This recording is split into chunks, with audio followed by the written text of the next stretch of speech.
Jordi, ¿aún sigues trabajando? Mamá, ¿qué haces aquí? ¿Cómo que qué hago aquí? ¿Llevas 2 días sin aparecer por casa? Sci-fi comedy, Maria Fernanda in Time. Basically, it's about an overbearing mother and the consequences of having an overbearing mother. Maybe some of you have an overbearing mother, so it kind of plays on that. Anybody, a lot of laughter in the audience. It seemed like a good energy while this film was going on. This was my favorite of the three, basically because of the fact that the characters were so easily identifiable. I think everybody in the room knows somebody like that.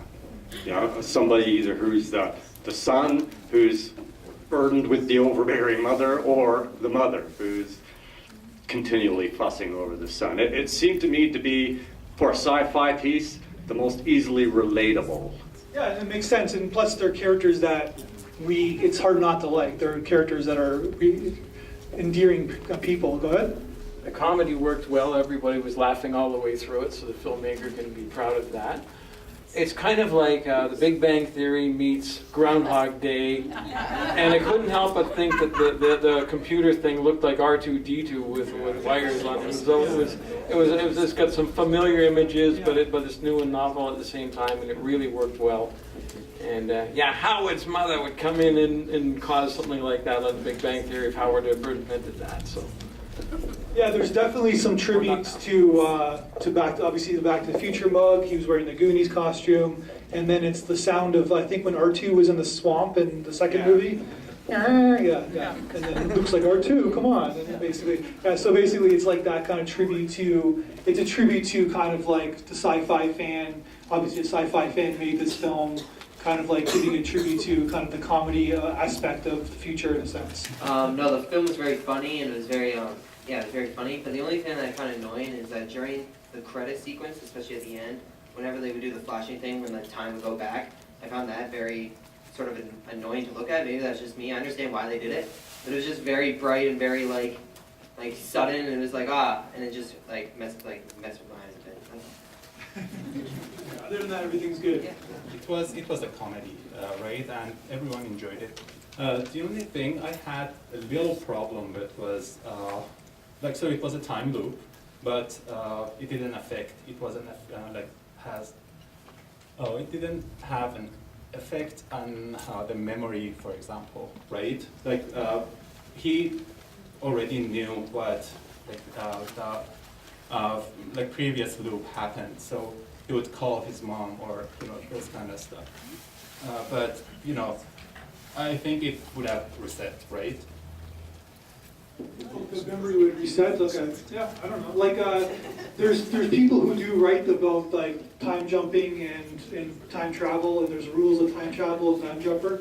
So basically, you live in your reality in the time leap, or basically in the time travel, that you still remember your reality. So then that's sort of whoever wrote this Bible of time travel, it kind of still fits into the realm of that you do remember. So that's my argument against it. So.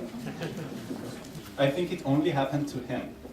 No, I think that's why they went to Japan, and that's why they went to space, and they went to the lamb farmer, and basically to show that everybody's the memory thing. No, even the guys were sitting down. Basically, were remembering. That's why they put the papers out, because they were like, oh, whatever. Everybody was remembering the same thing, right? So yeah, everybody was remembering. That was part of the comedy, is that way people dealt with it. But okay, it's a wonderful comedy movie, and I don't want to be a spoilsport, but just one small observation it's here. the people standing up, but okay, go ahead. So this observation here is that I think everybody has noticed that all the scientists, the nerdy scientists, were somehow male, and the only female character in that entire movie was the overbearing mom, kind of. I don't know if, that kind of reflects on sci-fi is kind of dominated by men, which I prefer to think not the case. But anyway, just a reflection. You know what? That's a 100% valid point, and you know what? There's nothing I can say against that. You're right. You're 100% right. And there is sometimes when fanboys were making, that's their weak spot, I guess you would say. So that's a good comment to make, and make sure next time they do that, they have enough make sure that they're not as sexist unconsciously as they are, right? So there's this rule in writing and in cinema and in theater, like the rule of three. Something's funny, the most funny 3 times. And this is the exception that proves the rule, because that coffee thing never got old. It was the best recapitulation of humor ever, and it, for something that was set up so systematically and consistently, it was the best payoff to end with. I'm never going to get tired of seeing him burn his mouth on coffee. Thank you.